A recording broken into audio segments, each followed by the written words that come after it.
Selamat sore Bapak Ibu yang dikasihi Tuhan, Shalom. Mari bersama kita datang pada Tuhan dengan membawa ucapan syukur kita karena Dia Tuhan yang baik, Tuhan yang sungguh mengasihi setiap kita. Mari bersama-sama kita berdoa Bapak Ibu saudaraku. Kami sungguh bersyukur Tuhan buat kebaikan-Mu yang terus kami nikmati dalam hidup kami. Buat kasih setia-Mu yang terus Engkau buktikan. Dan sore hari ini kami datang kepadamu, membawa ucapan syukur kami, nyanyian kami, pujian penyembahan kami. Segalanya yang terbaik, yang terindah, rindu kami bawa hanya bagi-Mu Tuhan. Engkau yang bertahta atas setiap apa yang kami kerjakan. Hanya di dalam nama-Mu Tuhan kami berdoa. Mari bersama kita katakan, amin. Terjadi di dalam hidupku, selalu ku berkata Tuhan Yesus baik.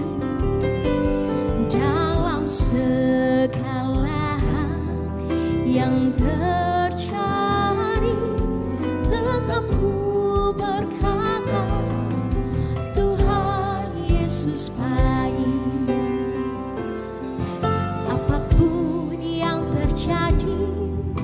Di dalam hidupku selalu ku berkata Tuhan Yesus baik. Dalam segala yang terjadi, tetap ku berkata Tuhan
kita mengucap syukur Bapak Ibu Saudara.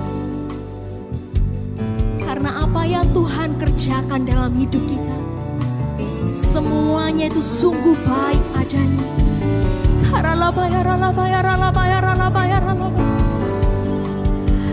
Oh, kami bersyukur, kami bersyukur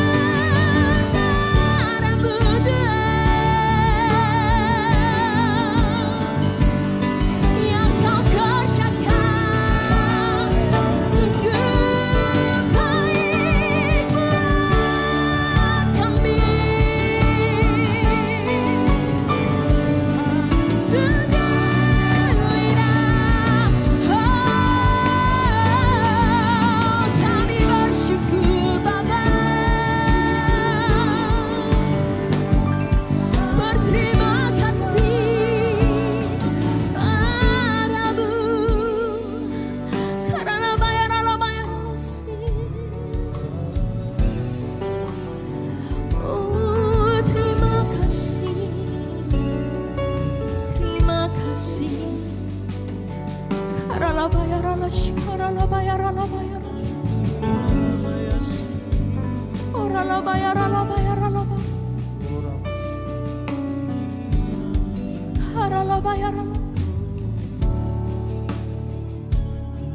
Bersyukur,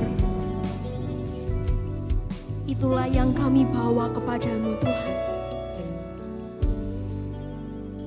Karena kami melihat sendiri segala yang Engkau kerjakan dalam hidup kami, semuanya mendatangkan kebaikan, semuanya sungguh indah. Oleh karena itu biarlah mulut kami selalu bersyukur,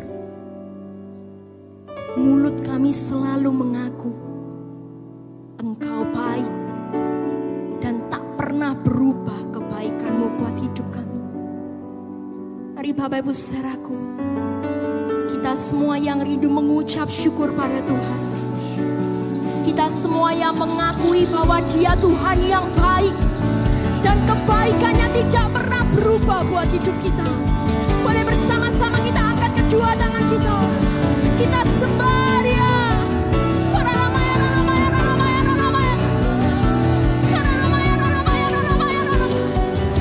Kami sadar segalanya yang Kau kerjakan itu mendatangkan kebaikan buat setiap kami Tuhan. Oleh karena itu biarlah kami terus bersyukur, biarlah kami terus mengucap syukur padamu.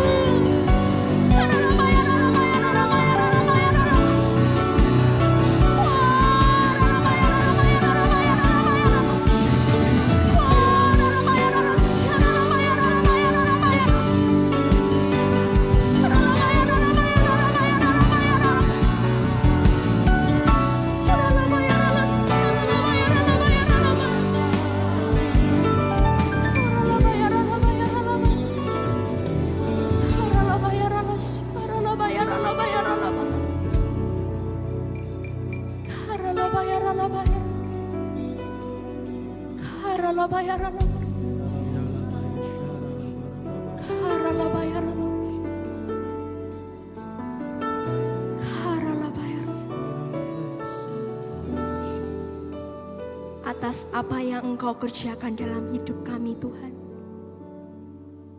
kami tidak hanya bersyukur, tapi kami mau percaya tidak akan pernah lagi kami meragukan kebaikan-Mu. Engkau Tuhan yang baik, Bapa yang baik buat setiap kami.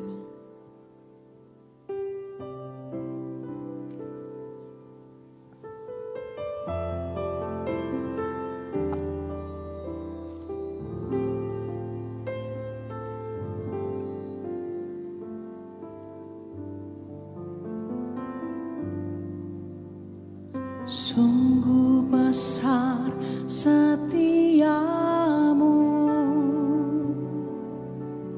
Kau nyatakan bagiku.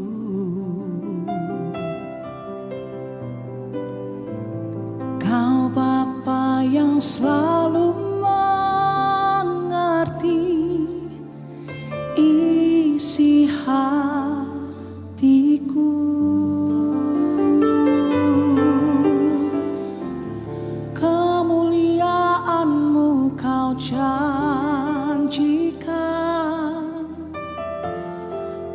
Aku tetap percaya,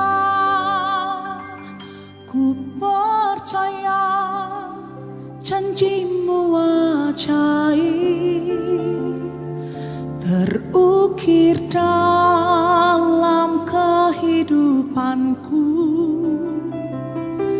Ku berserah di dalam kekuatanmu, hanya Kau segalanya bagiku. Ku percaya janjimu ajaib terukir dalam kehidupanku. Ku berserah di dalam kekuatanmu. Ku percaya.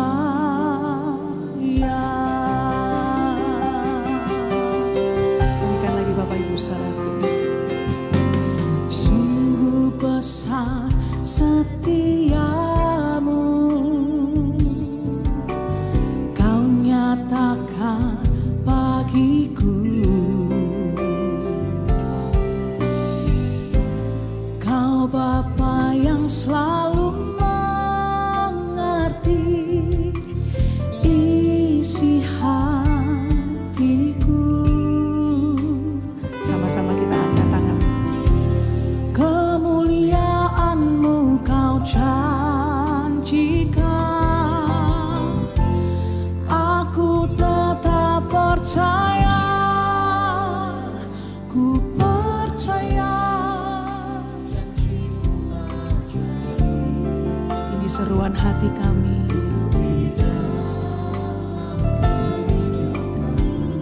Ku berserah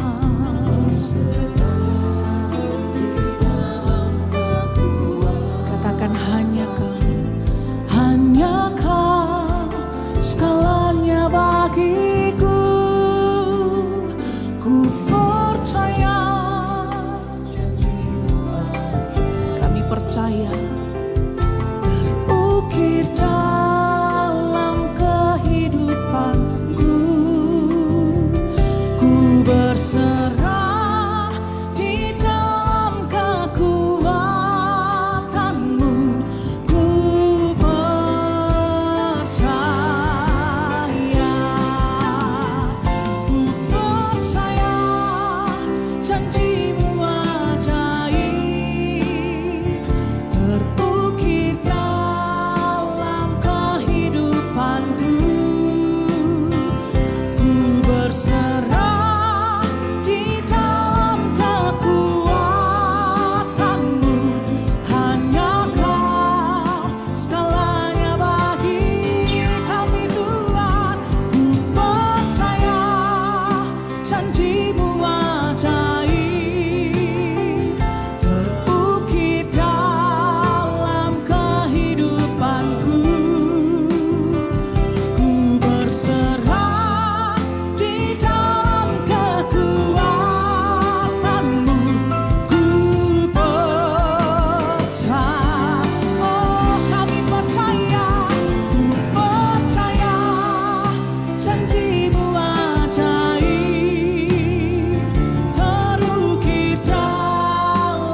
Tuhan sendiri katakan, ku percaya.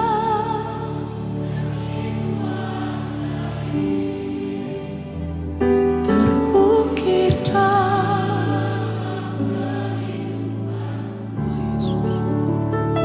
ku berserah, hanya Kau segalanya bagiku. Ku percaya janjimu ajaib, terukir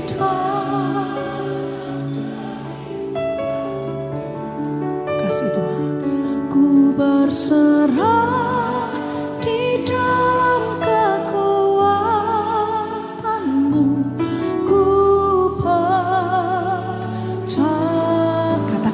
Berserah di dalam, ku berserah di dalam. Katakan lagi, ku berserah di dalam, ku berserah di dalam kekuatan. Ku berserah di dalam kekuatanmu. Ku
Mari percaya.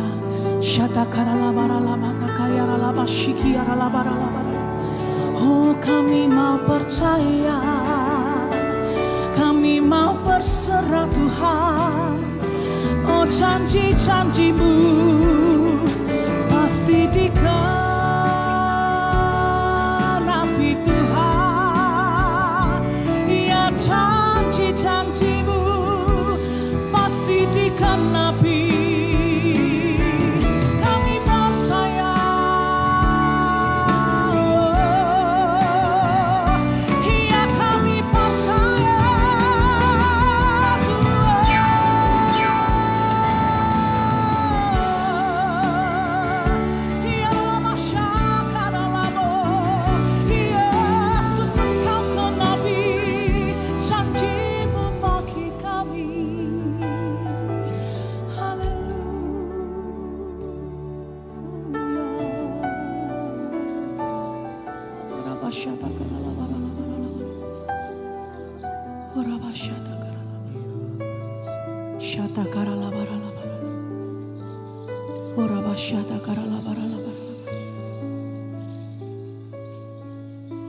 Satu hal yang tak mampu engkau lakukan, kau mengingkari janjimu.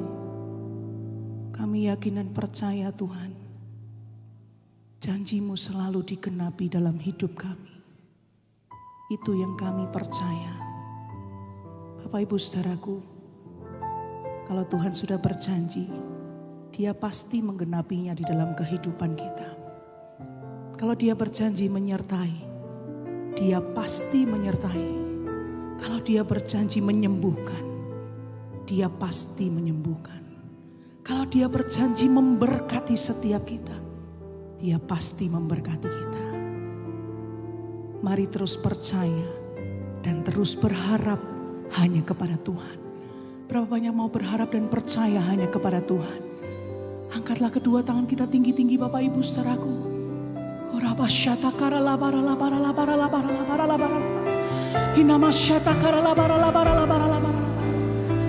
Kami tak mau meragukan Engkau dalam hidup kami Tuhan. Kami mau terus pegang janji-Mu yang ya dan amin, yang selalu terjadi dalam hidup kami. Ini yang kami percaya. Kau berjanji dan genapi Tuhan.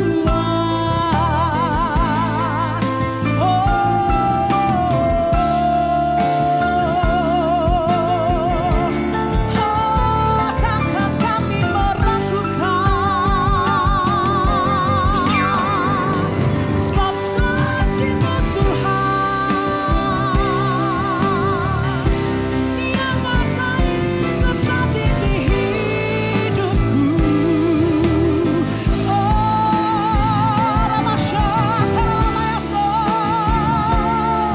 Kami berharap, kami berserah, kami percaya.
Bagian kami berserah dan percaya hanya kepada Tuhan.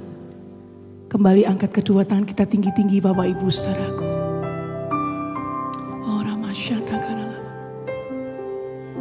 Ku percaya janji-Mu ajaib terukir dalam. Ku berserah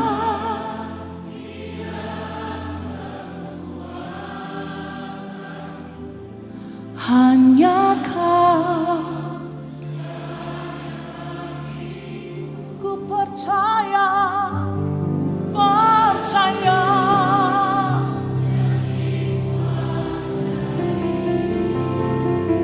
terukir dalam kehidupanku. Ku berserah di dalam kekuatan-Mu. Ku percaya tak akan ku takut, tak akan ku gentar. Kaulah imanku, Kaulah Tuhanku. Tak akan ku ragu,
percaya Tuhan turun tangan dan Engkau menggenapi janji-Mu bagi setiap kami. Terpujilah nama Tuhan, di dalam nama Tuhan Yesus. Semua yang percaya sama-sama kita katakan, amin. Sore hari ini mari bersama kita masuki gerbangnya dengan hati yang bersyukur. Sebab Tuhan baik dan Dia terus menyertai kita dan menggenapi janjinya atas hidup kita. Amin. Mari sama-sama kita nyanyikan. Kecaplah dan lihatlah betapa baiknya Tuhan itu.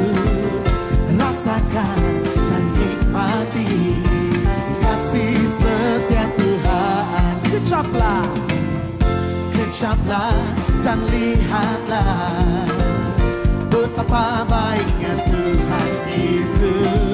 Oh, rasakan dan nikmati kasih setia Tuhan. Katakan kasih setia. Mari kita lambaikan tangan kita bersama-sama Bapak Ibu. Syukur bagimu Tuhan, segala hormat bagimu Tuhan. Allah yang mengasihiku, Allah yang memeliharaku selamanya. Oh yeah. Mari nyanyikan. Kecaplah dan lihatlah betapa baiknya Tuhan itu. Oh, rasakan dan nikmati kasih setia. Katakan lagi, kecaplah, kecaplah dan lihat Tuhan kita baik, amin. Itu, oh rasakan dan nikmati kasih setia. Katakan kasih setia Tuhan. Mari Bapak Ibu kita lambaikan tangan kita bersama. Syukur bagimu Tuhan, segala hormat bagimu Tuhan. Allah yang mengasihiku, Allah yang, oh naikkan syukur, syukur bagimu Tuhan. Segala hormat bagimu Tuhan, Allah yang mengasihiku, oh Allah yang memeliharaku selamanya. Oh yeah. Kami bersyukur Tuhan, sebab Engkau memelihara kami, Engkau mengasihi hidup kami. Mari Bapak Ibu saudara-saudaraku, setiap kita yang bersyukur, tepuk tangan sama-sama. Syukur bagimu Tuhan, segala hormat bagimu Tuhan. Oh Allah yang mengasihiku. Oh syukur, yeah. Syukur bagimu Tuhan, segala hormat bagimu Tuhan. Allah yang mengasihiku, oh Allah yang memeliharaku selamanya, selama-lamanya. Oh, selamanya. Mari serukan sampai selama-lamanya. Amin. Dia Tuhan yang baik dan sampai selamanya Dia Tuhan yang mengasihi setiap kita yang percaya. Katakan amin.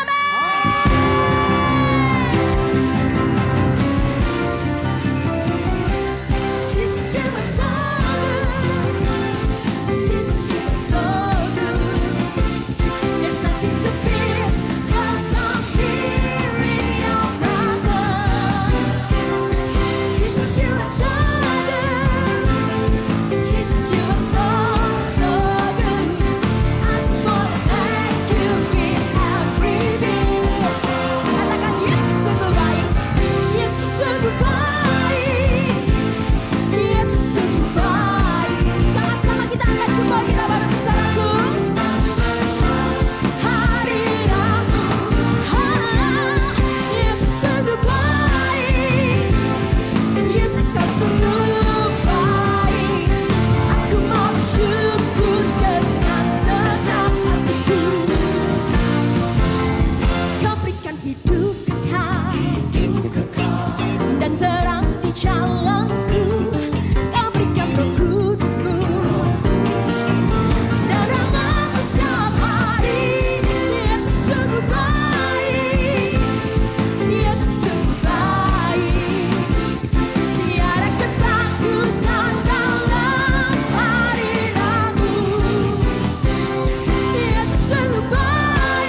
Raja di atas segala raja, kami tinggikan namamu, terpujilah namamu Tuhan. Mari kembali lagi kita bertepuk tangan sore hari ini. Lebih semangat lagi, lebih bersuka cita lagi sore hari ini. Raja di atas segala raja, dia hadir. Semua terpujilah namamu Tuhan. Kuat dan penuh kemuliaan, satu suara kami nyatakan, kebesaran-Mu tetap selamanya. Terpujilah namamu Tuhan. Semua angkat jempol, kita katakan ajaib, ajaib dan penuh keagungan. Satu hati kami nyatakan, kerajaan-Mu kekal selamanya. Serukan dong, lebih keras. Kaulah Raja atas dunia, yang menghancurkan kutub dan membebaskan jiwa. Kami bersama bertepuk tangan, Engkau Tuhan percaya dan meminta untuk selamanya.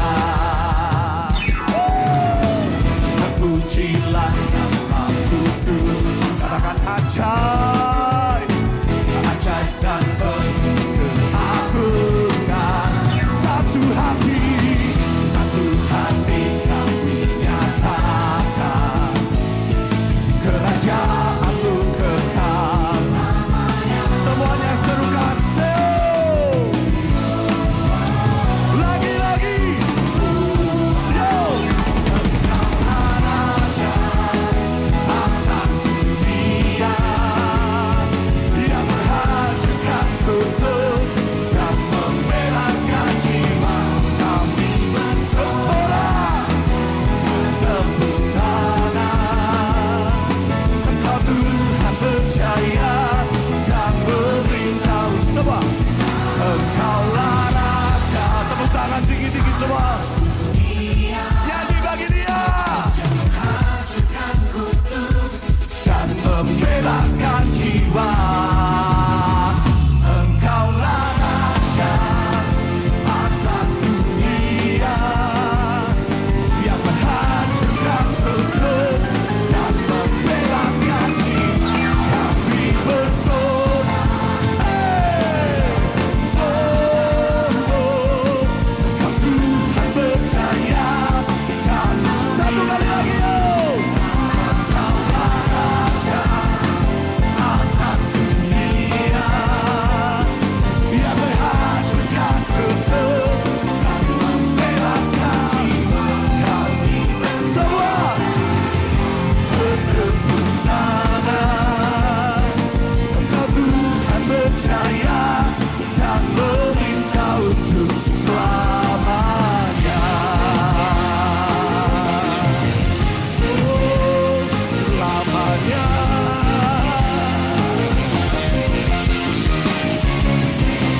Jesus. Oh, amin. Silakan duduk kembali Bapak Ibu Saudaraku.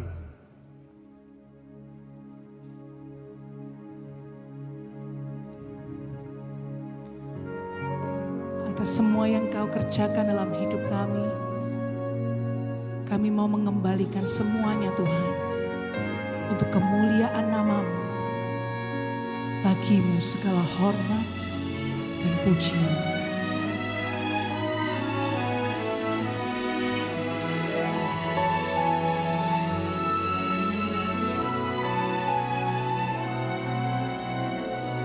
Nyanyi pujian bagi-Mu Tuhan, pujian bagi-Mu Tuhan. Nama-Mu besar dan layak dipuji.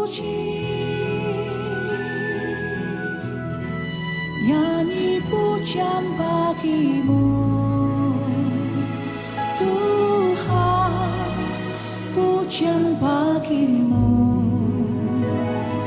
Tuhan,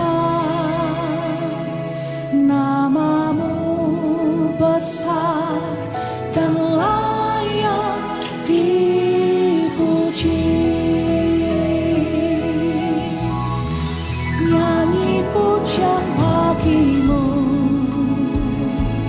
Tuhan, pujian bagimu Tuhan, namamu besar dan layak dipuji.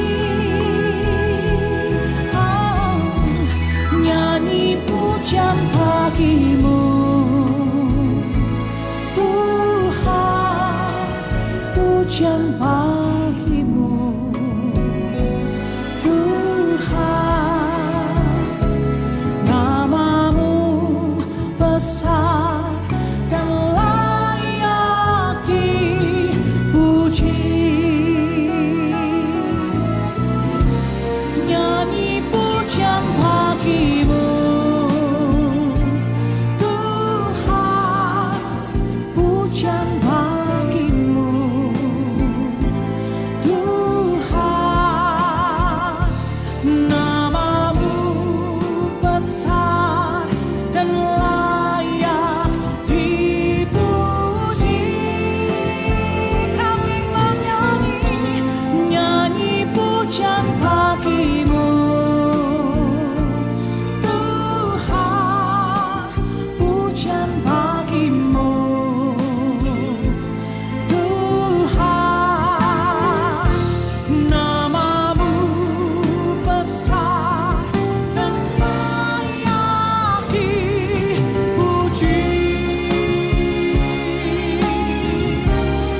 Bagimulah segala hormat dan pujian kami. Kami mau terus menyenangkan-Mu Tuhan. Mari Bapak Ibu Saudaraku, semua yang menerima kebaikan Tuhan dan mau balas dengan memuji, kita bangkit berdiri bersama-sama Bapak Ibu Saudaraku, dan angkat kedua tangan kita tinggi-tinggi di hadapan Tuhan. Sama-sama nyanyi pujian bagimu Tuhan, pujian bagimu Tuhan, namamu besar dan layak dipuji.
maha baik, dari dahulu kala, sekarang dan sampai selama-lamanya di kekekalan.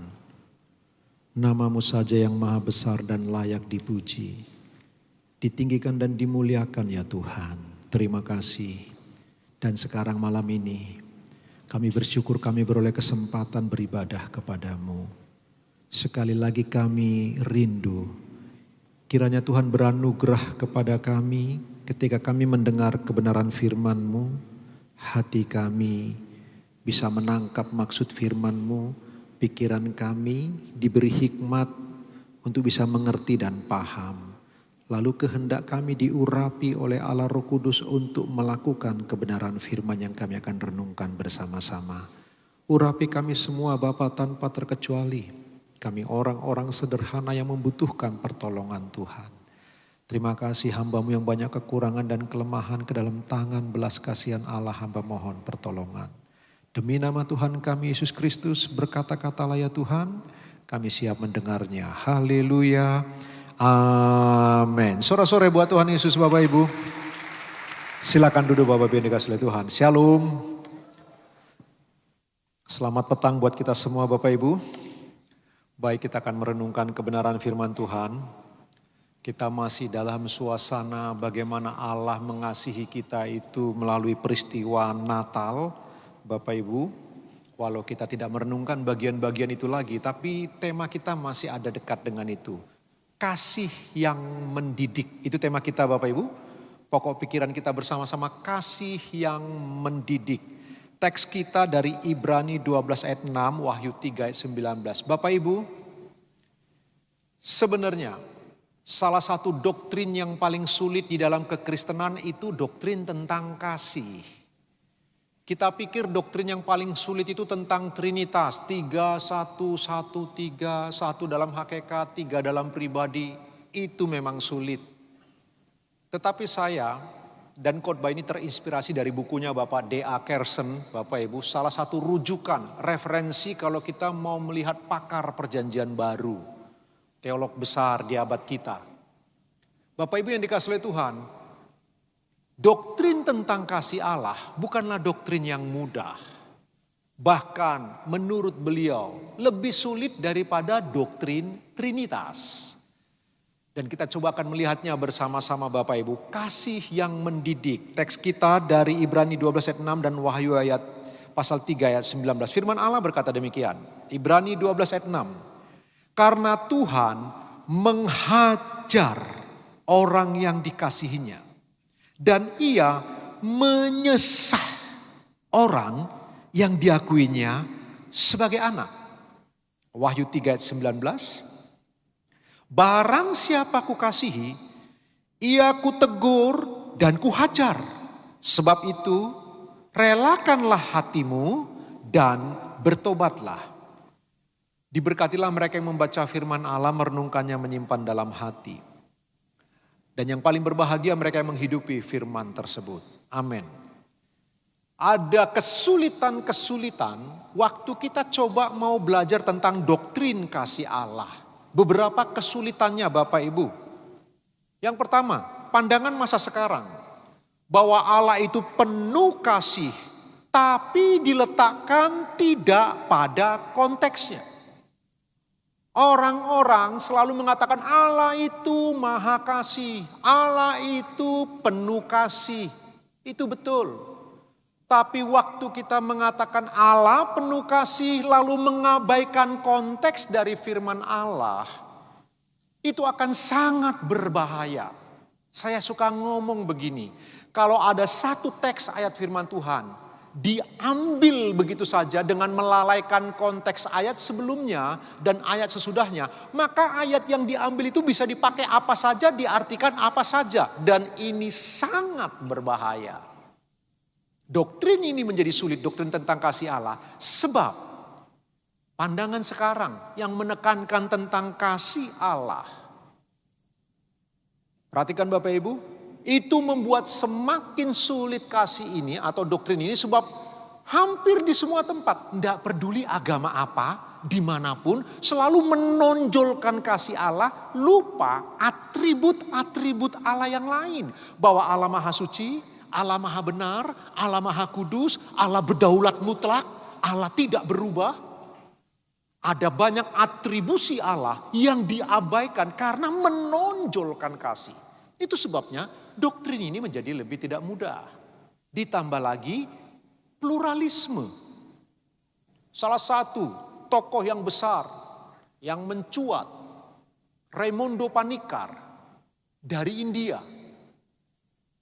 Papanya Hindu, mamanya Katolik. Coba ingin menyerap supaya kekristenan bisa diterima barangkali di India. Dia menggadaikan doktrin kekristenan, lalu kemudian mengajarkan tentang pluralisme. Pluralisme itu ajaran tentang pluralistik. Di Indonesia kita ini plural Bapak Ibu. Ada berbagai macam agama, budaya, bahasa itu plural. Nah pluralisme ajaran yang mengatakan sederhananya begini. Bahwa ada keselamatan di mana-mana. Di Hindu Allah menampakkan diri, mewujudkan diri melalui Brahmana. Tadi kita mendengar khotbah dari Bapak Pendeta Yakub Susabda. Allah yang sama sekarang menampakkan diri kepada Siddhartha Gautama dalam bentuk Buddha. Lalu disebutkan lagi agama lain. Di dalam kekristenan Allah yang besar itu menampakkan diri di dalam diri, berinkarnasi dalam diri Yesus Kristus Tuhan. Jadi cara dia menafsirkan ayat itu, waktu Yesus berkata, akulah satu-satunya jalan, kebenaran dan kehidupan, tak seorang pun sampai kepada Bapa kalau tidak melalui aku. Bagaimana dia memahami ayat itu? Bagi dia berkata begini, itu betul. Allah yang menampakkan diri dalam diri Kristus menjadi satu-satunya jalan bagi orang Kristen. Tapi agama lain juga punya keselamatannya. Dan pluralisme ini begitu menjamur. Dia mendapat tempat seperti jamur di musim hujan. Beroleh tempat karena dunia ini pluralistik. Sehingga ajaran pluralisme beroleh tempatnya yang paling baik di masa-masa sekarang. Itu sebabnya cerita tentang kasih Allah, doktrin tentang kasih Allah ditambah semakin sulit. Ada slogan mereka yang terkenal berkata begini Bapak Ibu. Semakin banyak orang yang percaya, satu-satunya bidat yang masih ada adalah mereka yang percaya masih ada bidat. Apa itu bidat? Mereka yang percaya masih ada bidat, itulah bidat. Karena bagi orang pluralisme nggak ada bidat, nggak ada. Nggak ada yang namanya bidat. Karena itu ketika Bapak Ibu dan saya coba ingin memberitakan Injil. Ingin memberitakan kabar kasih karunia Allah. Seperti Natal seperti ini Bapak Ibu. Maka Bapak Ibu dan saya dianggap bodoh. Bahkan dianggap arogan. Menganggap agama lain itu inferior. Kekristenan lebih superior. Dan itu dianggap bodoh. Tidak mudah Bapak Ibu. Kalau Bapak Ibu mendengar tadi khotbah dari Bapak Yakub Susabda, Bapak Ibu yang dikasihi oleh Tuhan. Kesulitan lain lagi. Doktrin kasih lebih sulit lagi. Kenapa? Kekristenan, tapi bukan kekristenan saja. Semua orang menganggap kasih Allah itu sentimental. Kasih yang sentimental. Bapak Ibu tidak ada satupun ayat Alkitab di mana kasih Allah itu bersifat sentimental. Mengasihi hanya supaya menyenangkan orang tersebut. Tidak, kasih Allah itu suci. Mengasihi tetapi di dalam kasihnya ada sisi lain. Apa itu?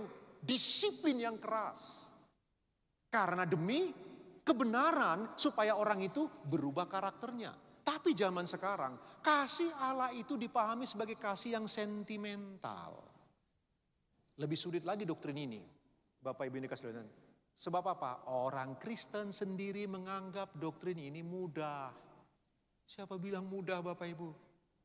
Jika Allah Maha Kasih, Allah yang penuh rahmat itu sungguh-sungguh ada dan sungguh-sungguh hidup. Kenapa ada perang dunia pertama? Kemana dia? Kenapa ada perang dunia kedua? Kenapa ada pemusnahan ras di Rusia, di China, di Jerman, Afrika, kelaparan massal, Hitler, Pol Pot, korupsi di berbagai bidang di seluruh dunia ini. Jika Allah itu penuh kasih, kenapa ada orang benar menderita? Lalu orang fasik hidup sehat, panjang umur, terkenal, dan arogan. Siapa bilang kasih ini mudah? Doktrin kasih Allah bukan doktrin yang mudah. Kekristenan yang menganggap doktrin tentang kasih Allah itu mudah, perlu merenungkan kasih ini salah satu doktrin yang paling sulit untuk didekati. Nah Bapak Ibu, D.A. Carson dalam bukunya Bapak Ibu, Kasih di Tempat-Tempat Sulit, dan kalau kita melihat kepada Alkitab Bapak Ibu, ternyata kita diberitahu cara Alkitab berbicara tentang kasih itu beda-beda. Cara berbeda dipakai Alkitab untuk membicarakan kasih Allah. Beda-beda Bapak Ibu. Alkitab tidak memakai konsep tunggal tentang kasih. Bahwa kasih Allah itu Allah Maha Kasih cuma konsep tunggal saja. Enggak begitu. Alkitab enggak ngomong begitu. Kalau kita selidiki dan kita baca dengan sedikit lebih teliti saja. Sungguh konsep kasih Allah enggak tunggal. Enggak cuma satu Bapak Ibu. Nah Alkitab firman Allah itu menggunakan kata kasih sesuai dengan konteksnya. Dia punya konteks. Melalaikan bagian konteks dari Alkitab akan merusak atribut-atribut dalam diri Allah sendiri. Nah petang hari ini Bapak Ibu, coba kita akan membuka hati kita bersama-sama, buka telinga kita, yuk konsentrasi sedikit Bapak Ibu yang dikasihi Tuhan. Kita akan melihat bersama-sama. Ada 5 cara Alkitab untuk memberitahu tentang kasihnya. Di ujung dari khotbah ini kita aplikasikan dari 5 kebenaran yang kita dengar ini Bapak Ibu. Yang pertama, bahwa kasih Allah tidak tunggal. Yang pertama, kasih Allah dalam relasi intra-trinitas. Perhatikan dalam keluarga Trinitas, Bapa mengasihi anak, anak mengasihi Bapa, Bapa mengasihi Roh Kudus mengasihi Bapa, Roh Kudus mengasihi Kristus, Kristus mengasihi Roh Kudus, Kristus mengasihi Bapa. Ini kasih sebelum segala sesuatu ada, kasih ini sudah ada. Ini kasih yang kekal. Ini kasih yang tak berkesudahan. Ini kasih yang sempurna dan tidak bersyarat. Kasih ini enggak terkait dengan dosa, enggak terkait dengan keselamatan manusia. Belum ada apa-apa pun. Kasih Trinitarian itu sudah ada. Itu sebabnya Bapak Ibu dan saya perlu paham. Kasih ini, dari kasih yang kekal ini, dari kekal hingga kekal itu menunjukkan bahwa kasih bukan respon terhadap kebutuhan manusia. Jadi kasih Allah itu bukan respon karena manusia butuh kasih, maka Allah itu mengasihi, bukan. Ini kasih yang tetap dalam diri Allah secara hakikat. Ini ada dan ini berbeda sekali dengan kasih lain. Jelaslah cara Bapa mengasihi Putra, Putra mengasihi Bapa, Bapa mengasihi Roh Kudus mengasihi Bapa dan Putra. Berbeda dengan cara Allah mengasihi kita. Sebab kasih ini sudah dari kekekalan. Belum ada kita, belum ada alam semesta dan jagat raya. Hanya ada Allah dan keluarga Trinitas itu. Kasih ini telah melekat. Yang kedua, Alkitab memberitahu Bapak Ibu dan saya, firman Allah yang kudus itu memberitahu. Kasih Allah sebagai sikap pemeliharaan, tadi banyak disinggung oleh Bapak Yakub Susabda. Providensia terhadap ciptaan. Ini kasih Allah yang umum disebut common grace. Allah memberi hujan kepada orang yang menghina dan menghujat dia, maupun kepada orang yang mengasihi dan mencintai dia. Allah memberi hal-hal yang baik. Bahkan tadi Bapak Yakub Susada memberi lebih dalam lagi. Allah memberi kesembuhan orang yang tidak percaya Tuhan. Walau dia sedang kena sakit kanker stadium 4 kah? Penyakit yang paling buruk. Ini namanya common grace. Anugerah yang umum. Kasih dalam kerangka pemeliharaan Allah. Beda dengan kasih Trinitarian tadi. Bapak Ibu yang dikasihi Tuhan. Allah memberi hujan, makanan, kehidupan. Tapi Allah yang sama. Yang kemudian mengizinkan malapetaka yang mengerikan menimpa orang yang membenci dia, menimpa orang yang mencintai dia. Peristiwa yang sedang terjadi di Sumatera. Ada anak-anak Tuhan yang sungguh mengasihi Tuhan dan takut akan Tuhan. Kena, mati, kehilangan keluarga, kehilangan harta benda. Sama. Ini kasih providensia.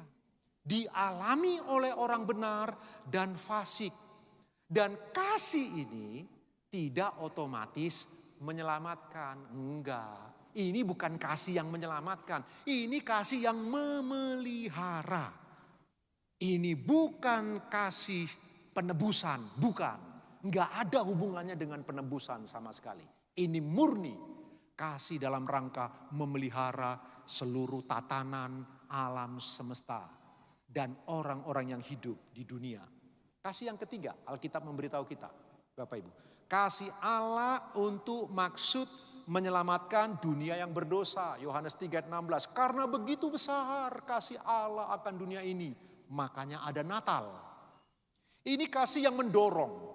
Melalui kasih ini yang mendorong pengutusan Sang Putra, Firman yang mengenakan tubuh daging ini. Jadi ditujukan kepada manusia berdosa. Berbeda dengan kasih pemeliharaan tadi lagi. Ini kasih yang berinisiatif dari Allah. Tetapi tidak meniadakan keadilan atau penghakiman. Maksudnya apa? Ini kasih yang mendorong Tuhan mengutus putranya. Kasih yang begitu besar itu kalau ditolak pasti dihukum. Jadi kasih ini tidak mengabaikan keadilan. Walaupun dia kasih ada unsur keadilan. Kamu menolak, engkau binasa. Karena begitu besar kasih Allah akan dunia ini. Sehingga dia mengaruniakan anaknya yang tunggal. Supaya barang siapa yang percaya tidak binasa. Yang tidak percaya binasa. Ini kasih. Kasih yang dengan maksud untuk menyelamatkan dunia yang berdosa. Yang keempat, Alkitab memberitahu kita lagi Bapak Ibu, ini kasih Allah yang khusus, selektif, dan efektif kepada umat pilihan atau umat perjanjiannya, baik Israel maupun gereja. Kasih ini selektif, dia memilih. Kasih ini efektif, gak bisa ditolak. Dan dia bekerja sesuai dengan covenant, perjanjian Allah. Baik dengan Israel maupun dengan gerejanya. Ini yang disebut kasih pilihan, covenantal love. Kasih perjanjian, kasih yang memilih, kasih yang bersifat relasional dan perjanjian. Nah, kasih yang keempat inilah yang tadi teksnya kita baca. Ibrani tadi dan kitab Wahyu pasal 3. 2 ayat yang kita baca tadi. Barang siapa ku kasih dia ku tegur dan ku hajar. Ini kasih itu. Dia kasih yang selektif memilih. Tetapi dia efektif. Dan dia bisa sungguh-sungguh menghajar. Itu sebabnya doktrin ini tidak mudah Bapak Ibu. Engkau dan saya anak-anaknya, putra putri kesayangannya. Tapi dia hajar. Betul-betul dihajar. Saya punya anak 2 Bapak Ibu. Gak tega saya hajar anak saya. Gak tega. Tapi beda dengan Tuhan. Dihajar. Israel dibuang ke Babel kerajaan selatan 70 tahun. Kerajaan utara 10 suku dibuang ke Asyur. Musnah. Sampai hari ini gak ada 10 suku di Israel. Dan perhatikan cara Allah menghajar itu. Bait Allah rata dengan tanah. Kalau Bapak Ibu tahu ketika Nebukadnezar mengutus jenderalnya Nebuzaradan. Mengepung Yerusalem itu Bapak Ibu yang di tembok tinggi. 2 tahun kelaparan luar biasa di dalam sana. Sampai ibu-ibu memasak daging anaknya sendiri. Alkitab memberitahu kita Bapak Ibu dikasih Tuhan. Dihajar betul sama Tuhan. Barang siapa aku kasihi, dia ku tegur dan ku hajar. Yang menarik. Bagi orang Israel, gak ada istilah ketika mengalami sakit, ketika mengalami dihajar oleh Tuhan, ketika mengalami hal yang susah dan menyakitkan dan penderitaan. Mereka tidak pernah berpikir bahwa ini diizinkan Tuhan. Enggak. Bagi mereka ini berasal dari Allah, bukan diizinkan Allah. Itu cara pikir mereka. Itu sebabnya ketika Ayub mengalami penderitaan, dia ngomong kepada istrinya, kamu seperti perempuan gila, hanya mau yang baik saja dari Tuhan, tidak mau yang buruk. Jadi peristiwa Ayub memahami itu datang dari Allah, bukan setan. Dan Bapak Ibu kita sudah tahu bersama, sampai di kitab Tawarik baru muncul kata setan, iblis. Dari kitab Kejadian sampai Tawarik, tidak ada kata setan dan iblis. Sebab orang perjanjian lama memahami apapun yang mereka alami, itu karena Allah mengasihi mereka dan dihajar oleh Allah. Bapak Ibu, apakah mudah doktrin ini? Tidak mudah. Tidak mudah Bapak Ibu yang dikasihi Tuhan. Dan yang terakhir, yang kelima, kasih Allah yang bersyarat secara relasional. Jadi kasih Allah ada yang bersyarat, ada yang tak bersyarat. Alkitab memberitahu itu ada di dalam teks suci kita. Kasih yang dialami secara dinamis. Kasih itu bergerak maju. Kasih itu bertumbuh, tambah matang, tambah dewasa, tambah kuat. Bukan kasih Allah yang berubah. Tapi pengalaman akan kasih Allah itu bergantung kepada ketaatan kita. Itu sebabnya sekali lagi Alkitab memberitahu ada kasih bersyarat, ada kasih tak bersyarat. Nah, kasih yang bersyarat ini dia. Kasih Allah yang bersyarat secara relasi, hubungan kita dengan Allah. Ada persyaratan-persyaratan. Jika kita memenuhi persyaratannya, kita akan beroleh janjinya. Tapi kalau kita mengabaikan persyaratannya, kita nggak bakal dapat janjinya. Walaupun dia berjanji. Tapi kalau kita nggak memenuhi persyaratannya, nggak bisa. Di Alkitab kita diberitahu, ada kasih bersyarat, ada kasih tak bersyarat. Keselamatan jelaslah kasih tak bersyarat. Unconditional love. Tetapi Bapak Ibu, ada banyak janji-janji Allah. Harus diikuti dengan persyaratan-persyaratan yang dipenuhi. Kalau persyaratannya dipenuhi, kita beroleh janji itu. Kalau persyaratan tak dipenuhi, janji tertunda. Mungkin anak keturunan kita yang akan menerimanya. Ada kasih bersyarat, ada kasih tak bersyarat. Nah Bapak Ibu yang dikasihi Tuhan, perhatikanlah. Ini kasih bersyarat, intinya kasih Allah tidak boleh dipakai sebagai konsep tunggal yang meniadakan ayat-ayat lain. Enggak boleh. Kasih Allah harus dipahami secara alkitabiah, kontekstual, dan seimbang dengan atribut Allah lainnya. Jadi kasih Allah harus dilihat ada atribut Allah, kesucian, kebenaran, kekudusan. Bahkan para sarjana sepakat di bagian ini. Seluruh atribut-atribut Allah itu Bapak Ibu, yang paling penting di dalam itu kesuciannya. Jadi hikmatnya yang terdalam telah mempertimbangkan kesuciannya. Keputusannya telah mempertimbangkan kesuciannya. Anugerahnya mempertimbangkan kesuciannya. Kesucian Allah menjadi sumber semua atribusi yang lain untuk dilekatkan, diberikan kepada Bapak, Ibu, dan saya. Nah, malam ini kita belajar pelan-pelan Bapak Ibu. Anggap saja ini belajar som. Ingatlah baik-baik Bapak Ibu. Betapa pentingnya membaca firman Allah, gak boleh melalaikan konteks. Sekali kita melalaikan tentang kasih Allah, ayat itu bisa berarti macam-macam. Saya beri contoh supaya Bapak Ibu paham. Saya punya teman. Namanya Yatiman, waktu masih SD. Yatiman itu karena dia yatim piatu Bapak Ibu, dia jual es. Suatu kali kemudian saya ketemu. Wow, dia sudah naik mobil mewah, keren dulu dia, hidupnya susah sekali. Tetapi berapa puluh tahun kemudian ketemu dia naik mobil mewah. Begitu hebat penampilannya, lalu saya berteriak, "Hei Yatiman, gila lu." Apa arti kata gila di sana? Lain lagi dengan teman saya. Satu lagi bermarga Daci. Masih SMA, juara motocross di tempat kami. Dia anak seorang pejabat. Kami semua masih jalan kaki dan paling hebat naik becak. Dia sudah bawa mobil ke sekolah. Tetapi kemudian saya dengar kabar. Dia lawan papanya, dia pukul papanya. Saya ketemu dia, saya bilang, "Gila lu Daci." Yang pertama Yatiman saya bilang, "Gila lu." Apa artinya? Pujian. Dulu dia susah, sekarang jadi hebat. Gila lu, itu pujian. Tapi gila yang kedua, gila lu, itu apa itu? Itu makian. Itu saya sedang marah kepada dia. Saya sedang menegur dia keras, "Gila lu, papamu lu pukul."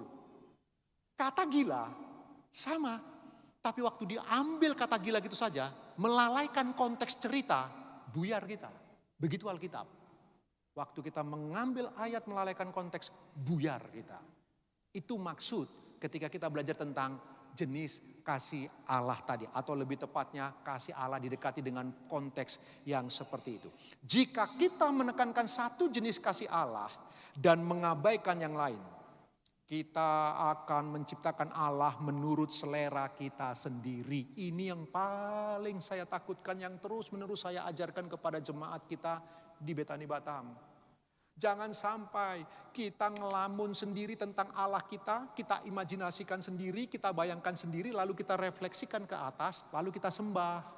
Sesungguhnya kita tidak menyembah Allah yang sejati seperti yang Alkitab katakan. Kita sedang menyembah Allah menurut kita. Allah menurut imajinasi kita. Sebenarnya kita sedang menyembah apa yang kita refleksikan keluar, lalu kita sembah. Bahaya. Betapa pentingnya sekali lagi baca firman, baca firman, baca firman Bapak Ibu yang dikasihi oleh Tuhan. Kalimat kunci. Allah mengasihi dengan cara yang berbeda, dalam konteks yang berbeda. Dan semua cara itu kudus, adil, dan konsisten dengan dirinya. Itu Allah. Ayo kita kembali kepada teks Bapak Ibu. Teks yang kita dekati lalu kita aplikasikan khotbah ini, apa yang kita dapat Bapak Ibu. Perhatikan Ibrani 12:6 tadi. Karena Tuhan menghajar. Paiduei. Menghajar di sini Bapak Ibu. Ini dari kata ini kita ketemu kata paidagogos. Pendidikan, mengajar Bapak Ibu. Ini ayat ini mau mengatakan apa? Karena Tuhan mendidik karakter orang yang dikasihinya. Dan ia menyesah. Mastigoi. Tahu Bapak Ibu menyesah? Menyesah itu Bapak Ibu, Allah dengan sengaja. Saya ulang, Allah dengan sengaja melibatkan penderitaan nyata. Rasa sakit nyata. Pengalaman yang mengguncang. Pengalaman yang traumatis. Jadi Allah, Tuhan itu menghajar. Menyesah. Ibrani yang ngomong begitu. Bayangkan Bapak Ibu dikasihi. Itu yang saya bilang, sulit doktrin ini. Katanya Allah mengasihi, mencintai kita. Kok sampai dia menyesah, mengizinkan kita mengalami peristiwa-peristiwa yang begitu traumatis seperti saya pernah dipotong papa saya. Kalau Allah mengasihi, kok gitu? Kenapa Tuhan tidak menghentikan sebelum papa saya potong leher saya? Kenapa dia tidak hentikan sebelum papa saya menggantung abang saya itu? Katanya Allah penuh kasih. Bapak Ibu, barang siapa aku kasihi, Tuhan menghajar orang yang dikasihinya. Kata menghajar di sana, maksudnya mendidik secara karakter.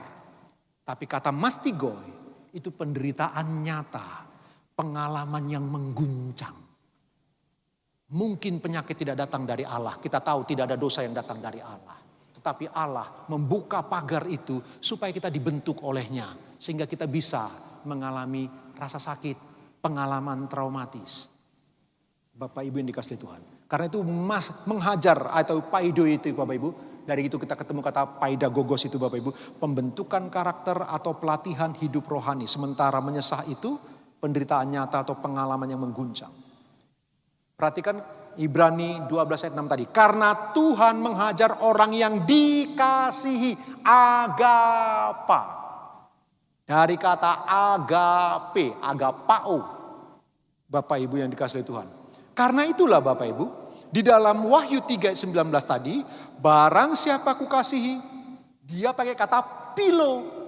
Kalau di Ibrani dia pakai kata agape, di Wahyu dia pakai kata pilo. Agape itu kasih yang berkehendak. Saya ulang sekali lagi di tempat ini Bapak Ibu, ini bukan kasih ilahi, bukan. Ini kasih yang sangat dalam, kasih yang berkehendak, kasih yang diputuskan. Keputusanku untuk mengasihimu.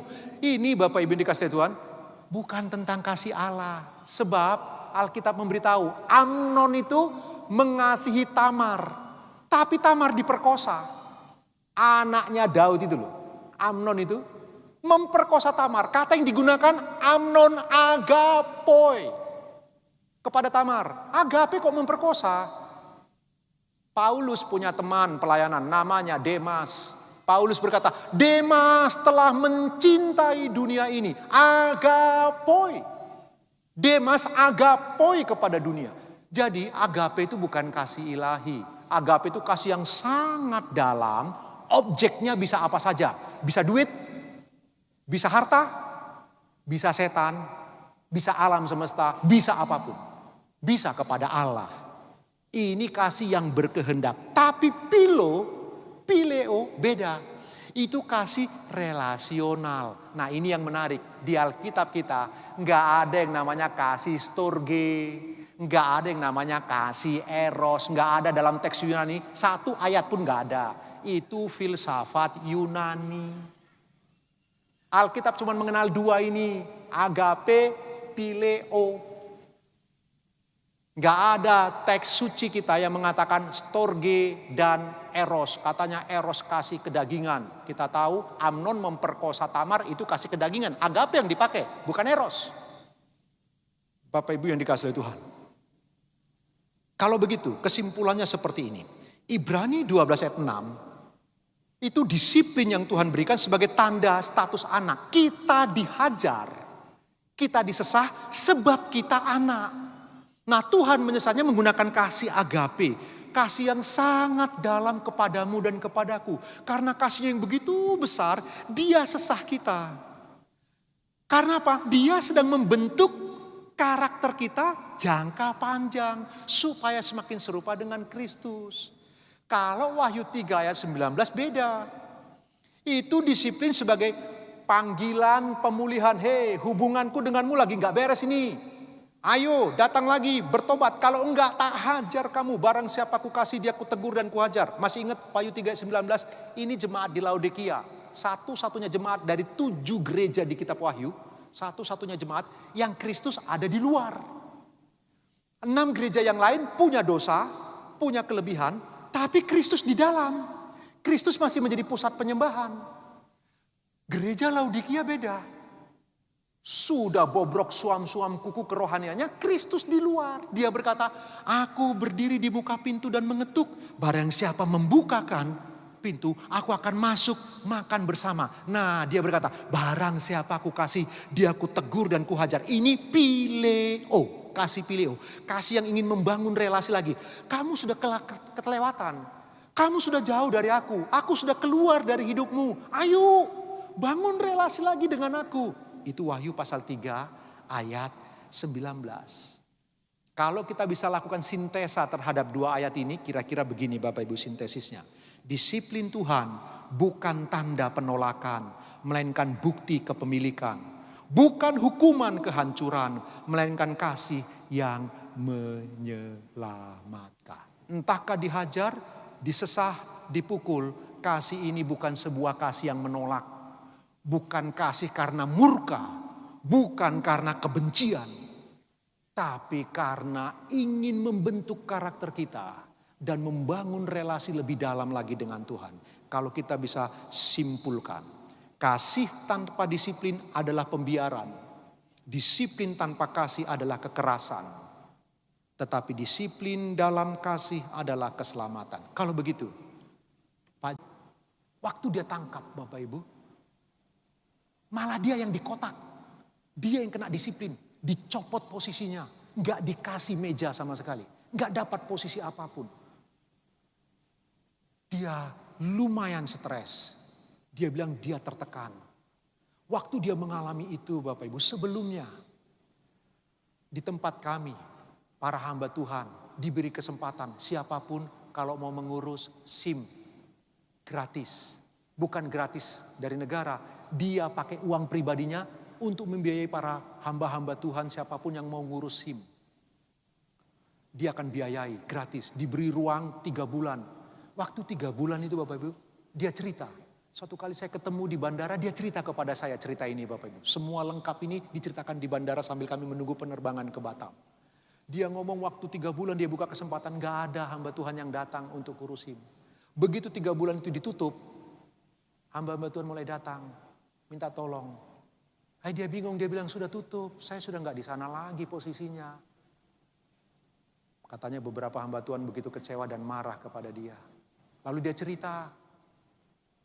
Dia bilang, kadang-kadang Pak Pendeta, Ada oknum-oknum hamba Tuhan, anaknya nggak pakai helm, ditilang, datangnya ke saya. Anaknya mengalami ini masalah, datangnya ke saya.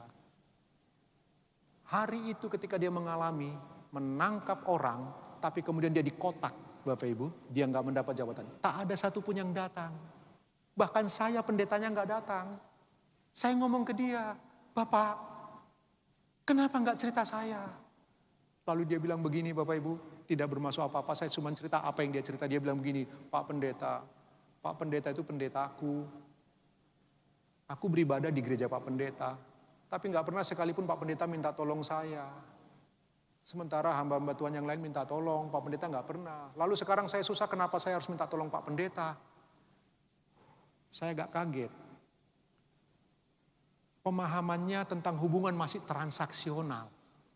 Agak sedih rasanya saya bilang, nggak boleh begitu Pak. Jangan begitu, saya hamba Tuhan. Tapi ini yang dia lakukan Bapak Ibu. Ketika dia mengalami kesepian yang luar biasa, karirnya yang seharusnya dia berangkat ke Belanda untuk S2, karena karirnya sedang moncer, semua di stop. Dia putuskan, dia masuk ke kamar. Dia matikan handphone, dia tidak mau dihubungi oleh siapapun. Dia nyalakan lagu rohani, lagu-lagu rohani yang biasa dinyanyikan waktu di Manyar. Dia tenang di kamar, dia diam. Dia bilang dia tidak pernah curiga kepada Tuhan. Dia tidak mau marah kepada Tuhan. Dia sedang mengalami jalan buntu sungguh-sungguh Bapak Ibu. Karirnya yang baik itu sedang sungguh-sungguh dipotong begitu saja. Dan tak seorang pun hamba Tuhan datang berdoa untuk dia. Kali ini dia bergumul dengan Tuhan berdua saja. Tapi ini yang menarik. Dia tidak pernah curiga kepada Tuhan. Selesai itu dia ditarik ke Mabes. Waktu dia ditarik ke Mabes, beberapa tahun yang lalu, tiba-tiba datang. 2 tahun setelah peristiwa itu dia datang ke gereja. Saya kaget, ikut ibadah. Saya bilang, Pak apa kabar? Oh ya, Pak Pendeta masih ingat beberapa tahun lalu saya ada masalah. Oh ya, saya ingat Pak. Iya, akhirnya Bapak tertinggi dari institusi kami mengutus saya untuk kembali ke Batam, menyelidiki semua yang pernah saya lakukan dulu, menangkap kembali orang-orang yang bermasalah itu. Dan setelah itu Bapak Ibu, karirnya jauh lebih moncer lagi. Sudah setahun ini, dimutasi lagi ke Batam, sekarang ada di Batam, berjemaat lagi di gereja kita Bapak Ibu. Yang saya mau cerita, dari cerita anak Tuhan ini, gak enak. Dididik oleh Tuhan itu kadang-kadang sakit, susah, sendiri, sepi, hamba Tuhan tak satu pun tolong. Kadang-kadang waktu paidagogos itu, hajaran dari Tuhan itu datang, gak enak. Tapi ini nasihatnya, jangan pernah curiga. Belajar menafsirkan penderitaan dengan kacamata kasih.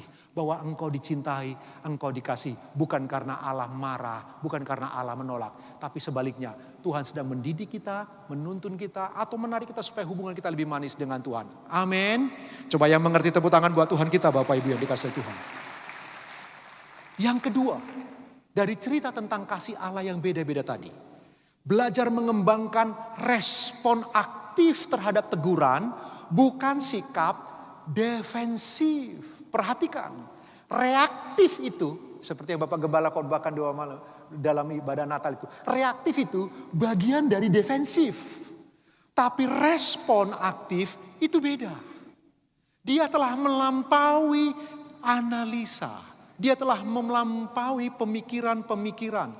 Kembangkan respon aktif. Jadi kalau ditegur, baik dari firman Tuhan, baik dari sahabat, baik dari ayat yang kita baca, baik dari khotbah-khotbah seperti ini yang menegur kita, jangan reaktif, jangan sikap defensif. Kita langsung menutup diri, mekanisme pertahanan diri. Omong kosong itu apa yang dikatakan pendeta. Nggak boleh. Belajar respons aktif. Perhatikan, teguran Tuhan selalu mendahului disiplin. Kalau teguran pertama nggak direspon, datang teguran kedua, datang teguran ketiga, lama-lama disiplin yang lebih berat datang. Tapi selalu kembangkanlah respon yang aktif terhadap teguran. Jangan reaktif, bukan sikap mekanisme pertahanan diri. Perhatikan, Tuhan tidak tiba-tiba memberi teguran keras, enggak. nggak ujuk-ujuk dihajar, nggak. Ada peringatan-peringatan kecil sebelumnya yang menumpuk. Peringatan-peringatan kecil yang kita abaikan. Bapak Ibu yang dikasihi Tuhan. Ada tahapan yang Tuhan lakukan sebelum sampai kepada menyesah. Sebelum sampai kepada paidagogos yang keras itu, Bapak Ibu yang dikasihi Tuhan. Karena itu perhatikan, orang yang dewasa itu cepat peka. Dia langsung sensitif, paham. Dia peka. Orang yang keras hati baru sadar setelah terluka. Kenapa tunggu terluka baru sadar? Kenapa tunggu dihajar begitu keras baru sadar? Kenapa kayak saya? Tunggu kena sakit steroid dulu baru sadar. Kenapa harus gitu? Gak boleh. Sekali lagi teguran Allah yang keras tidak ujuk-ujuk. Ada teguran-teguran kecil dan halus terlebih dahulu. Tapi kita mengabaikan. Kita cuek. Bapak Ibu, dosa-dosa kecil kita lakukan. Nggak ada teguran dari Tuhan kita pikir. Kita nggak dihajar. Kemudian kita lama-lama lebih dalam. Akhirnya kecemplung, kena penyakit. Baru kita menangis. Bapak Ibu, kenapa tunggu terluka baru bertobat? Jangan. Kembangkan respons aktif terhadap teguran. Bukan sikap defensif. Biasakan diri untuk tunduk pada teguran firman. Tunduk pada teguran Roh Kudus. Tunduk pada teguran komunitas. Jangan membela diri. Jangan menyalahkan keadaan. Anggap teguran sebagai anugerah pencegahan. Bukan serangan. Saya ulang. Menganggap teguran sebagai anugerah pencegahan, bukan serangan. Ayo kita kembangkan tahun 2026, kembangkan sifat ini. Waktu engkau ditegur oleh firman, waktu kau baca teks suci. Waktu engkau ditegur dari mimbar seperti ini. Waktu engkau ditegur oleh komunitas di sekitarmu. Kembangkan sikap ini, itu adalah anugerah untuk pencegahan. Jangan kembangkan sikap defensif, lalu ini serangan. Teguran dianggap menyerang.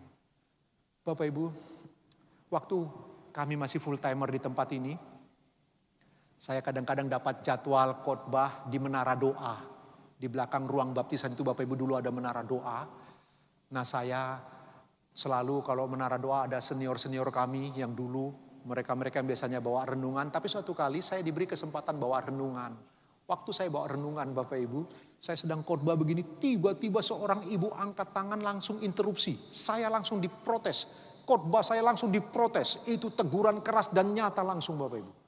Ditegur keras saya. Waduh, saya malu luar biasa. Pertama, ada para senior-senior saya di sana. Yang kedua, saya merasa bersalah. Apakah saya sharing firman ini salah? Saya pikir begitu. Lalu kemudian waktu dia tegur keras begitu, dia lanjutkan tegurannya, dia ngomong dengan ngomong begini. Saya pernah ngajar SOM. Saya beritahu kepada murid SOM bahwa Nuh membangun Bahtera 100 tahun. Tiba-tiba murid tanya kepada saya, di mana ayatnya Nuh membangun Bahtera 100 tahun? Saya nggak bisa jawab. Sebab nggak ada teksnya. Begitu juga dengan Bapak. Bapak ngomong tadi nggak ada teksnya. Saya bingung. Bapak Ibu, dengarkan ini. Dia mengalami sesuatu trauma waktu mengajar kelihatannya. Sekarang ketika saya khotbah, hanya karena saya tidak bacakan teksnya, dia tegur saya. Padahal itu gampang jawabannya untuk kasusnya beliau. Gampang banget. Tuhan memanggil Nuh untuk bangun Bahtera, firman Allah menulis jelas, umur 500. Persis umur 500 tahun, Tuhan berkata kepada Nuh, bangun Bahtera. Kapan air bah datang? Waktu Nuh umur 600. Persis Nuh umur 600, turunlah air bah. Jadi orang berasumsi bangun Bahtera 100 tahun. Itu kan cukup alkitabiah. Itu kan cukup bisa dipertanggungjawabkan tafsirannya. Tapi karena orang ini nggak bisa jawab, dia terpojok. Nah sekarang waktu saya khotbah, dia tegur keras hanya karena saya tidak buka teksnya. Mana ada ayat itu? Tapi hari itu saya belajar Bapak Ibu. Saya hari itu sungguh-sungguh belajar. Jika waktu itu saya menolak teguran keras itu, langsung reaktif. Bukan respons aktif, tapi reaktif. Saya mungkin tidak akan pernah oleh Pak Aswin, Bapak Gembala, diutus ke Batam. Sebab kalau saya reaktif, pasti saya marah. Pasti emosi, terjadi perdebatan. Kita nggak tahu ujungnya seperti apa. Pentingnya Bapak Ibu, ketika engkau ditegur, Anggap itu anugerah pencegahan, bukan serangan pribadi. Yang mengerti katakan amin. Yuk tepuk tangan buat Tuhan kita Bapak Ibu yang dikasihi Allah. Perhatikanlah, ketaatan dini sering menyelamatkan kita dari penderitaan yang tidak perlu. Yuk belajar taat dini. Yang terakhir Bapak Ibu yang kita bisa renungkan dalam renungan firman Tuhan pada petang hari ini. Hidup dalam pertobatan yang bersemangat, bukan kekristenan suam-suam kuku. Perhatikan tadi teguran kepada jemaat di Laodikia. Tahu salah satu arti kata Laodikia? Laodikia salah satu arti katanya apa kata orang. Jadi jemaat di Laodikia itu hidupnya dari apa kata orang. Repot. Kalau hidup dari apa kata orang, gak hidup kita. Mati kita Bapak Ibu, stres. Apa yang saya mau beritahu? Perhatikanlah tentang kasih Allah yang mendidik, menghajar, dan ingin membangun relasi yang lebih dalam. Hiduplah dalam pertobatan yang bersemangat. Gak boleh suam-suam kuku. Bersemangatlah dalam pertobatan. Setiap hari kita wajib bertobat. Setiap hari. Saya senang sekali waktu saya duduk di sana tadi. Dengar Bapak Pendeta Yakub Susada khotbah. Dia ketemu dengan seorang hamba Tuhan. Pelayanannya berhasil. Lalu ditanya, Om Yakub tanya, bagaimana sekarang hubunganmu dengan Tuhan? Hamba Tuhan ini kemudian berkata, oh iya saya semakin menyadari, semakin tahu kelihatannya bahwa Allah begitu memimpin pelayanannya. Pelayanannya begitu dituntun oleh Tuhan. Sampai Bapak Pendeta Yakub Susada berkata begini, mendaftarkan 7 dosa mematikan, 7 deadly sin itu. Tapi bagaimana dengan dosa-dosa iri hati, dosa kemalasan? Lalu hamba Tuhan tadi itu kaget. Waktu beroleh teguran seperti itu. Apa yang mau diberitahu? Begini Bapak Ibu dikasih Tuhan. Pentingnya pertobatan yang bersemangat. Kalau saya boleh kutip tadi khotbah tadi Bapak Ibu, hanya untuk meneguhkan dari poin yang ketiga ini Bapak Ibu. Untuk apa? Kita cari Tuhan. Untuk apa ikut Tuhan Yesus? Sebab kita sadar, kita orang berdosa. Kita itu hina, kita bangkrut secara rohani. Karena itu kita perlu Tuhan Yesus. Dan perhatikan, waktu kita sudah ikut Tuhan Yesus mengalami kelahiran baru, pertobatan kita harus terus bersemangat. Salah satu ciri pertobatan yang bersemangat bagi saya, sadar, tambah hari kok tambah banyak kekurangan ya. Tambah hari tambah sensitif dengan dosa. Tambah hari merasa kok aku ini gak layak ya. Tambah hari tambah punya kesadaran yang matang, semakin kok aku ini kurang pantas di hadapan Tuhan ya. Padahal tambah matang, seperti Paulus, tambah matang, tambah mirip Kristus. Saya tadi khotbah di Suko, saya mengatakan barangkali satu-satunya orang yang semakin mirip dengan Tuhan Yesus Kristus itu Rasul Paulus. Tapi aneh, semakin mirip dengan Kristus, dia malah berkata kepada jemaat di Roma, waktu aku hendak berbuat baik, yang jahat yang keluar. Tambah semakin mirip Kristus, tambah semakin peka dengan diri, peka dengan kekurangan, peka dengan kelemahan. Itu yang namanya semangat pertobatan. Bapak Ibu, ayo tahun 2026 sudah di depan mata. Beberapa hari lagi. Mari kita hidupi kasih Allah yang luar biasa itu, kita hidupi dengan pertobatan yang bersemangat. Bukan kekristenan yang suam-suam kuku. Saya bersyukur Bapak Ibu, sepanjang tahun ini saya tidak tahu berapa kali khotbah di tempat ini. Tapi saya bersyukur, saya berbangga, bersuka cita di hadapan Tuhan. Lihat Bapak Ibu terus bersemangat, jumlah terus pelan-pelan bertambah. Tuhan beranugerah kepada gereja ini. Yuk tepuk tangan buat Tuhan kita Bapak Ibu yang dikasihi oleh Tuhan. Karena itu, ini minggu terakhir tahun 2025, tetaplah bersemangat. Bersemangat dalam pertobatan. Tuhan Yesus memberkati Bapak Ibu. Sekali lagi tepuk tangan buat Tuhan kita Bapak Ibu yang dikasihi oleh Tuhan. Mari kita bangkit diri bersama-sama Bapak Ibu. Malam hari ini kita merenungkan firman Tuhan. Ternyata di Alkitab kita ada kasih yang bersyarat. Ada kasih tak bersyarat. Untuk kasih bersyarat, ayo kita penuhi persyaratannya. Janji Allah akan datang dalam hidup kita. Karena ada banyak janji Tuhan yang diikuti dengan persyaratan-persyaratan. Mari kita penuhi persyaratannya. Kiranya Tuhan menolong kita semua oleh kuat kuasa Allah Roh Kudus. Kita naikkan pujian ini kepada Tuhan. Belum pernah ada kasih di dunia, sanggup menerima diriku apa adanya, selain kasih-Mu, Yesus. Sungguh tiada lagi kasih seperti kasih-Mu Tuhan. Sungguh tiada lagi kasih seperti ini, Ya Tuhan. sanggup mengubahkan hidupku menjadi baru, selain kasih-Mu, Yesus, kami mengagumi-Mu ya Tuhan. Haleluya.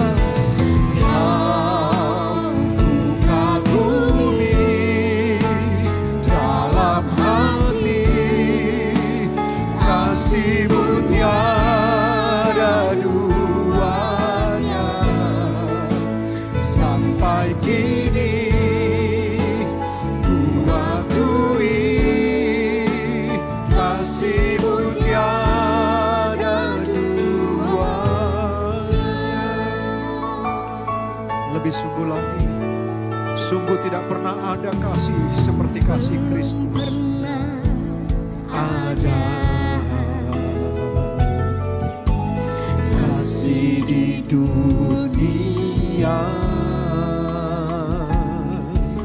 sanggup menerima diriku apa adanya, selain kasih-Mu, Yesus. Sungguh tiada lagi kasih seperti ini.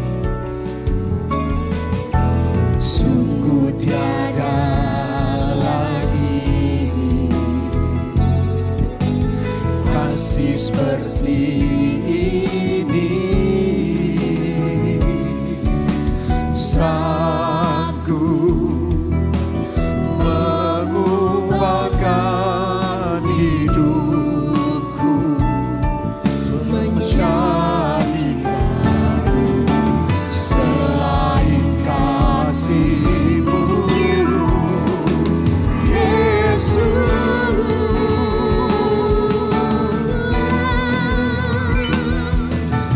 Kau ku kagumi dalam hati, kasih-Mu tiada duanya, sampai kini ku akui kasih-Mu tiada dua.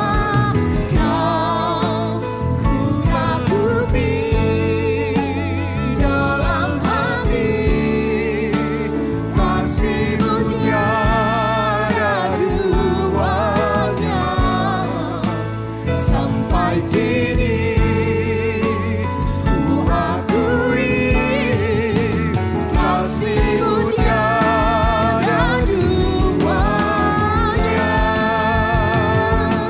Lebih sungguh lagi di hadapan Tuhan, Kau ku kagumi ya Tuhan.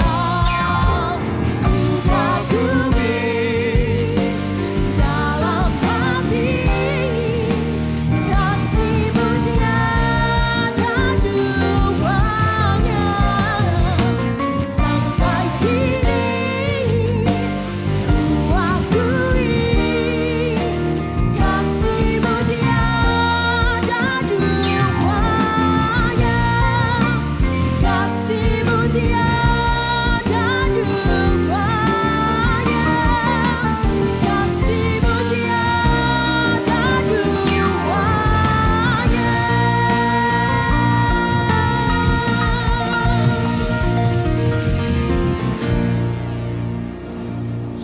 kasih-Mu tiada duanya bagi setiap kami Tuhan. Kami sangat bersyukur malam hari ini buat kebenaran firman-Mu yang sudah kami terima Tuhan. Terima kasih Bapa. Dan sesaat lagi kami akan mendapatkan kesempatan untuk memberikan persembahan. Kami rindu Tuhan, kami mau menyenangkan hati-Mu, kami memberi yang terbaik. Semua ini karena kami sungguh mengasihi Engkau. Terpujilah nama Tuhan, di dalam nama Tuhan Yesus. Mari bersama-sama kita berkata, amin. Silakan duduk kembali Bapak Ibu Saudaraku. Sambil persembahan dijalankan, kami ingin mengundang Bapak Ibu Saudara-saudari sekalian untuk dapat bisa hadir di dalam ibadah tutup tahun yang akan diselenggarakan pada hari Rabu besok, tanggal 31 Desember pukul 10 malam.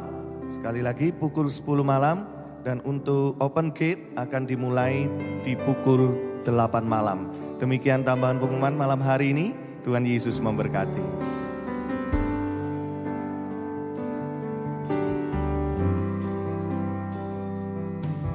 Ku ada sebagaimana ku ada, berdiri menghadap tahta-Mu Bapa. Semua karena anugerah-Mu yang telah selamatkanku. Ku hidup dalam skala kelimpahan, ku layak untuk melayani Tuhan. Semua karena anugerah-Mu tercurah bagiku. Besar anugerah-Mu, melimpah kasih-Mu. Semakin hari semakin bertambah besar anugerah-Mu. Oh, besar anugerah-Mu, oh melimpah kasih-Mu. Semakin hari semakin bertambah besar anugerah-Mu. Oh, semakin hari semakin bertambah besar anugerah-Mu. Semakin hari semakin bertambah besar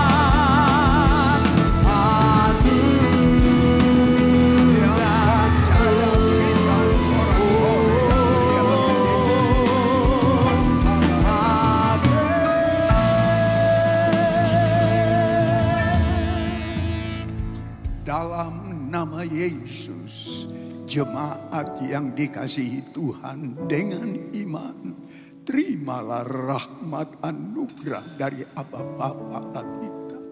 Kasih-Nya dalam Yesus, kekuatan kuasa-Nya dalam Roh-Nya yang kudus turun melimpah atas kita semua untuk menaungi, membimbing, menyertai dan memberkati sepanjang malam ini. Maranatha, Yesus datang, bahkan sampai selamanya. Dalam nama Yesus, semua yang percaya sama-sama kita berkata amin. Selamat malam, Tuhan Yesus sertai dan berkati saudara semua.